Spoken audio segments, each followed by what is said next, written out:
Salve aí, pessoal, sejam bem-vindos ao canal Dogões Doguinhos. Vou falar um pouquinho de carro rápido. Botei na aba comunidade aí um vídeo que eu tava vendo, os caras discutindo a 2025, a norma Euro 7, um negócio assim lá. Mas eu não vou lembrar os detalhes, tá? Eu recomendo que vejam, o canal tá em português, né? Que é Portugal. E eles estão falando lá, cara. Vou tentar resumir. Cara, é uma bostaiada que os caras fizeram, mexendo nessas normas, essa bagunçada, os caras reclamando do preço de carro. O preço de carro lá em euro tá caríssimo lá na Europa. Uma confusão, velho.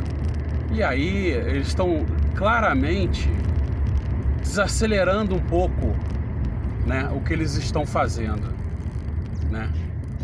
Os democratas não, os burocratas, eles são os burocratas ou burocratas, né? Eles estão sentados lá nos seus gabinetes lá, com ar-condicionado ou com aquecedor, né? Porque lá faz frio. E a última coisa que eles pensam é a população, tá? Se a gente for analisar a história recente, né? Porque a história ela tem revelado muita coisa, né? E hoje a gente vê a atual situação que se encontra o mundo, né? E a Europa, né? Eles pós-Revolução Francesa foi uma bostaiada em cima da outra, cara. É problema em cima de problema. Muito problema. E parece que eles estão sendo também meio que penalizados, né? Porque se a coisa escalar, eu acho que eu vou ficar falando, não preciso ficar falando detalhes, né? Se a coisa escalar mais, eu acho que eles vão ser os que mais têm a perder, né? Mas isso tem aquela questão, né, de querer mandar em tudo, né, querer ser o chefe de tudo. Mas enfim, voltando à questão dos carros. Eles voltaram atrás, né, do 2025 e parece que vai lá para 2035, né? Voltaram atrás recentemente, um pouco antes, na Inglaterra, no Reino Unido. Eles voltaram atrás na proibição de carro a combustão. De repente estava até mais acelerados, né? E na Europa também eles estão voltando um pouco, eles estão desacelerando um pouco, certo? O carro elétrico é muito bom, muito legal, mas ele também gera problemas ambientais, a gente sabe disso. Poucos falam sobre isso, tá? E tem a questão de você não saber o que fazer com os carros que estão aí, né? Que é um outro problema ambiental. A não ser que você crie um kit barato de conversão, que não é impossível, né? Que ele só se torna caro porque tem uma eletrônica gigantesca ali, né? Que eles estão cobrando caro. Existem esses kits lá na Europa de conversão, principalmente na Inglaterra, mas não é barato. Você põe aí um motor elétrico no seu carro e começa a rodar. Só que tem uma eletrônica grande no meio, né? E deve ter uma mão de obra grande, por isso que é caro. Enfim, mas basicamente o cara que entende de eletricidade, dessas coisas, o cara tira o motor, mete um motorzinho ali, faz uma flange, uma adaptação, põe uns comandos aí, uma moda antiga, né? Uns capacitores, sei lá o que, e bum, e vai embora. Você tem um motor elétrico no carro, né? Sairia um décimo do preço do que eles cobram. Um décimo, no máximo um quinto. Isso talvez seja um outro medo deles, né? A população começar a fazer isso por conta, né? Bom, enfim, é só para deixar registrado em vídeo aí, né? Que eu botei na aba comunidade, às vezes as pessoas não veem um vídeo, eles explicando, e aí você vai vendo tudo que os caras falam. Cara, são só problemas que foram criados. Ah, você você é contra a evolução, é contra a, a, a redução da poluição. Não, eu não sou contra. Só que as coisas têm limites, velho. Os motores chegaram nos limites, não sei se ainda vai... a engenharia vai conseguir apertar mais, né? E o custo disso é altíssimo, né? Então... E ele tava falando, o cara me falou uma coisa que me chamou muita atenção, tá? Que lá na Europa, principalmente em Portugal, eles valorizam muito a liberdade, a questão do transporte individual, que ainda é feito por carro. Por que eu digo isso? Cara, na Europa você tem trem e metrô pra tudo quanto é lado. Portugal eu não conheço, não tem como falar. Mas deve ter muito metrô em Lisboa, deve ter muita coisa. Você quando viaja naqueles trens, você vê muita gente que está indo trabalhar, vai de trem.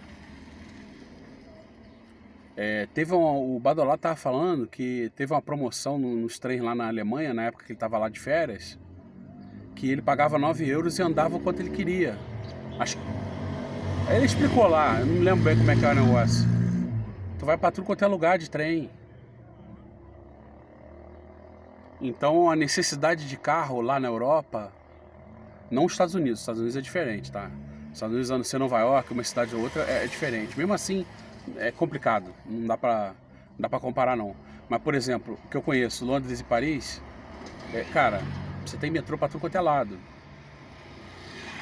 Certo? Ali tem e trens, conexões com trens, que você vai para muitos lugares dentro da França, por exemplo, ou dentro da Inglaterra.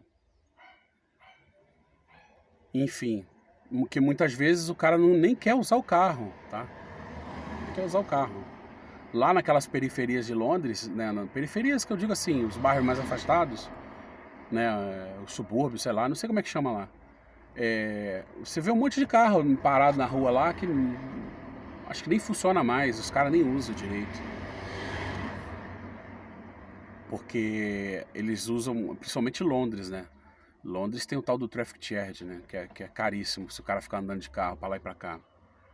Principalmente em horário de rush. Ou seja, eles batem pesado mesmo, né? O cara só se lasca.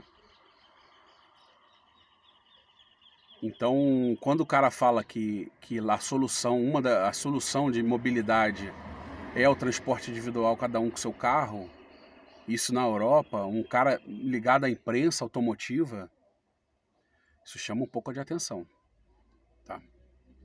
Porque parece que tá todo mundo concordando, mas não é bem assim, tá? A situação...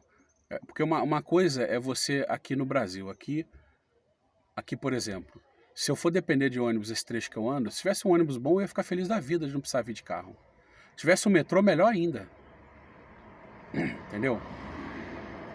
Só que o ônibus está sempre atrasado, são poucos ônibus, entendeu?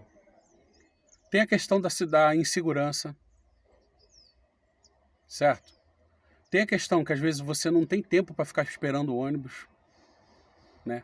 Tempo você tem que trabalhar, velho. Você não pode ficar meia hora, 40 minutos no ponto esperando. E aí depois leva mais 1 hora para chegar onde você vai, 1h20.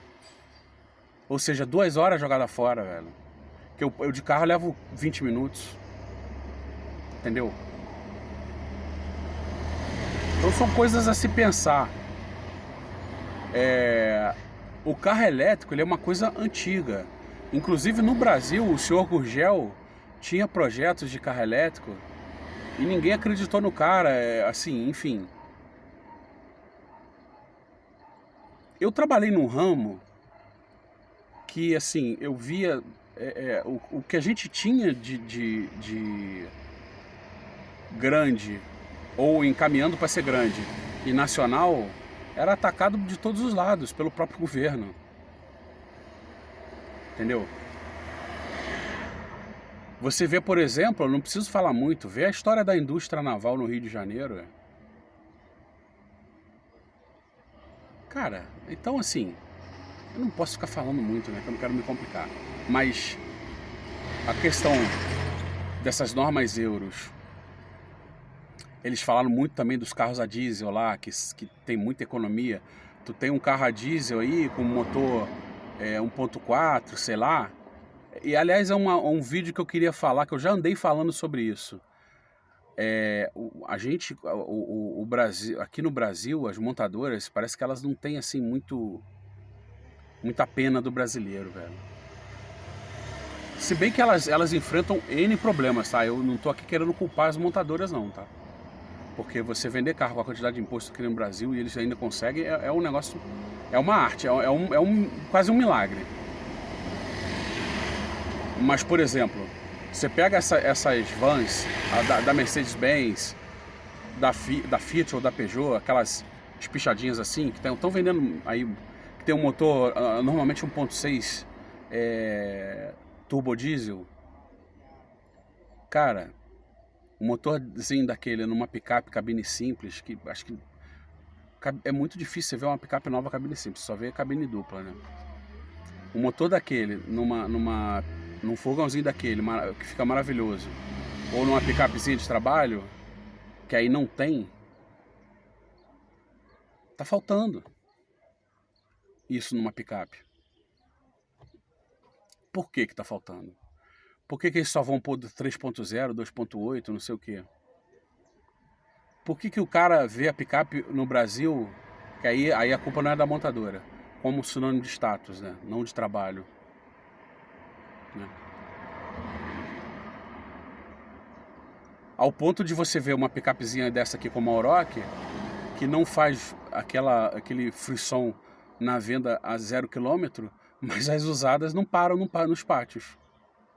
Chega uma Orochzinha usada, o cara que corre atrás de custo-benefício, sabe que tem um carrinho bom e precisa trabalhar, ele não está preocupado se o carro dele vai ser 20, 30, 40 mil mais caro. Ele vai lá e compra uma Oroch usada.